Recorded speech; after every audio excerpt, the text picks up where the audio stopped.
The capacity of GST and system has also been enhanced.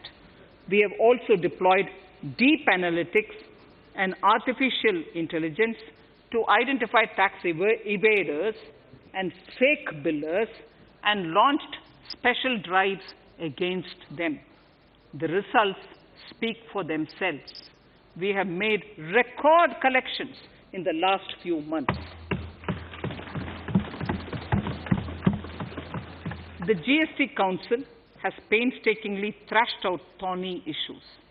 As chairperson to the Council, I want to assure this House that we shall take every possible measure to smoothen the GST further and to remove anomalies such as inverted duty structure. Custom duty rationalization. Our custom duty policy should have the twin objective of promoting domestic manufacturing and helping India get on to global value chain and export better. The thrust now has to be on easy access to raw materials and exports of value-added products.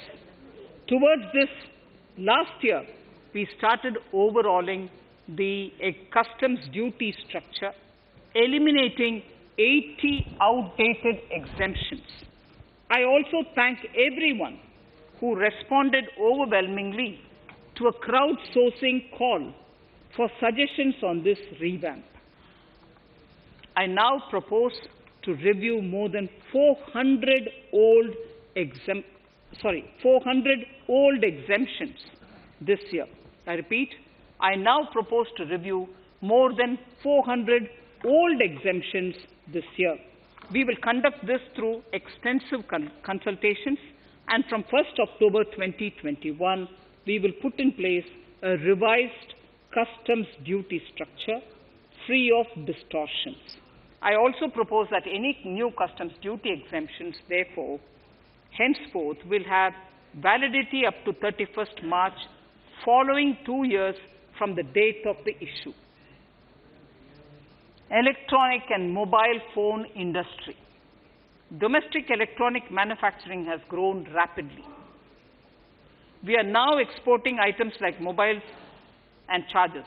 For greater domestic value addition, we are withdrawing a few exemptions on part of chargers and sub-parts of mobiles. Further, some parts of mobiles will move from nil rate to a moderate 2.5%. Iron and steel. MSMEs and other user industries have been severely hit by a recent sharp rise in iron and steel prices. Therefore, we are reducing customs duty uniformly to 7.5% on semis, flats, and long products of non-alloy, alloy, and stainless steels.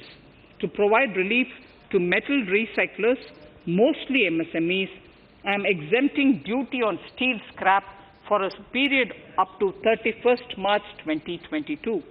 Further, I am also revoking ADD and CVD on certain steel products. Also, to provide relief to copper recyclers, I am reducing duty on copper scrap from 5% to 2.5%. Textiles. The textile sector generates employment and contributes significantly to the economy. There is a need to rationalize duties on raw material inputs to man-made textiles. We are now bringing nylon chain on par with polyester and other man-made fibers. We are uniformly reducing the BCD rates on caprolactam, nylon chips, nylon fiber, and yarn to 5%. This will help the textile industry, MSMEs, and also overall exports. Chemicals. We have calibrated customs duty rates on chemicals to encourage domestic value addition and to remove inversions.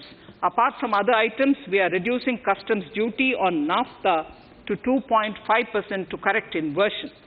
Gold and silver presently attract a basic customs duty of 12.5%. Since the duty was raised from 10% in July 19, prices of precious metals have risen sharply.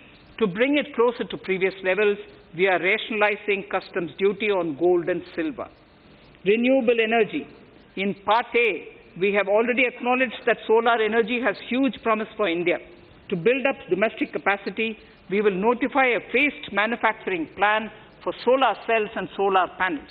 At present, to encourage domestic production, we are raising duty on solar inverters from 5% to 20% and on solar lanterns from 5% to 15%. Capital equipment and auto parts. There is immense potential in manufacturing heavy capital equipment domestically. We will comprehensively review the rate structure in due course. However, we are revising duty rates on certain items immediately. We propose to withdraw exemptions on tunnel boring machine. It will attract a customs duty of 7.5% and its parts a duty of 2.5%. We are raising customs duty on certain auto parts to 15% to bring them on par with general rate on auto parts. MSME products. We are proposing certain changes to benefit MSMEs.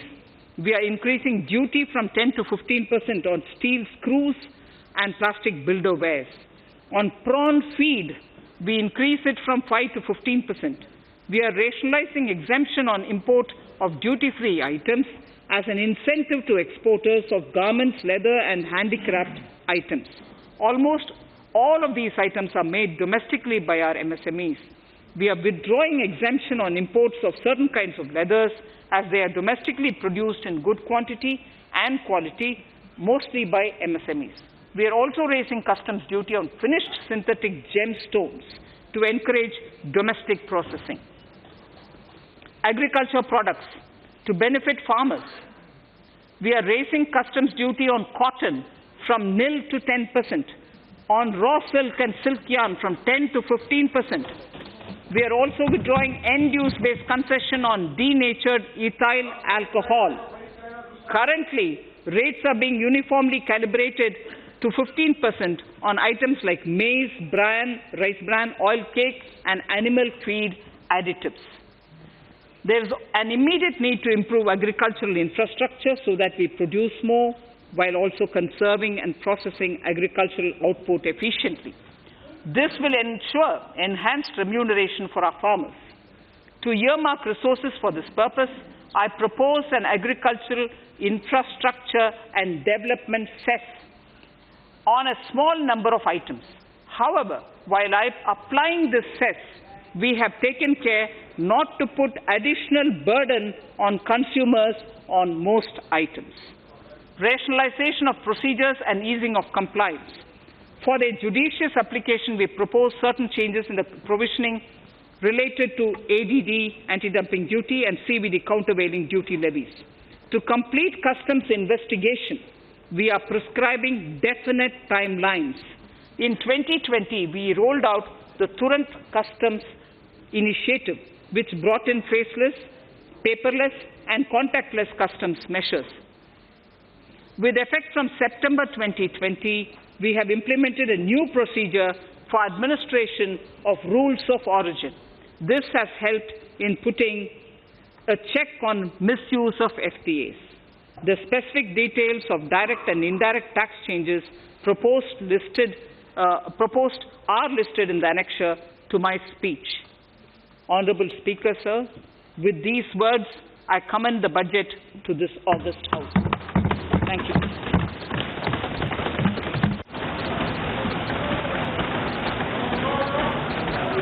Item number 1. Manya Mantri ji, item number 1. Sorry, I don't have it with me. Sir, I wish to place on table the 15th Finance Commission report.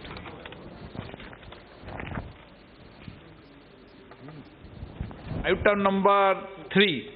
Manya Mantri ji.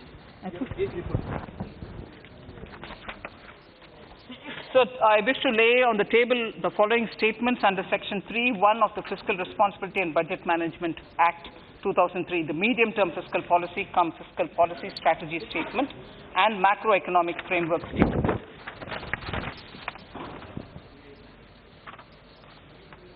Item number 4.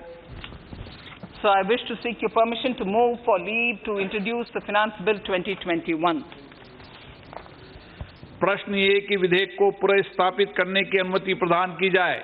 जो सदस्य इसके पक्ष में हाँ कहें, जो सदस्य इसके विरोध में ना कहें। मेरे विचार में निर्णय हाँ वालों के पक्ष में हुआ, हाँ वालों के पक्ष हुआ। माननीय मंत्री जी विधेयक को So I wish to पुनर्स्थापित करें। introduce the bill.